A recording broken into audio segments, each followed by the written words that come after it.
खरं तर मी राज्याचा आरोग्यमंत्री आहे. माझ्याकडं एका बाजूला आरोग्य विभागाची संपूर्ण जबाबदारी आहे आणि त्याच्यामध्येच अख्ख्या राज्यातल्या कामगारांचं ESICचं जे महामंडळ आहे त्याचा अध्यक्ष आणि त्याची जबाबदारी त्याचा मंत्री म्हणून सुद्धा मी काम करतो.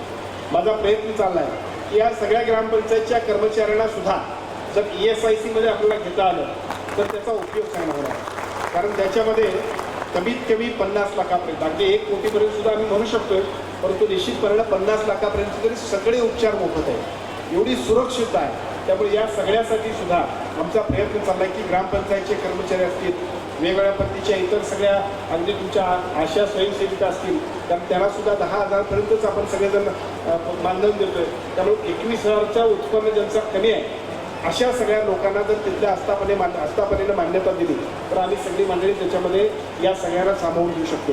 मला असं वाटतं की अशा सगळ्या ज्यांना गरज आहे आणि ज्यांच्याकडे आर्थिक दृष्टिकोनातून अडचणीच्या वेळेला उपलब्ध होत नाही अशा सगळ्या लोकांच्यासाठी मदत करण्यासाठी सुद्धा आपण भविष्य काळामध्ये काम करूया आणि या माध्यमातून लोकांना एका बाजूला चांगल्या सेवा सुविधा देत असताना त्यांच्यासाठी राबणाऱ्या हातांसाठी सुद्धा चांगलं काम करण्याचा प्रयत्न करूया अशा पद्धतीची विनंती करतो.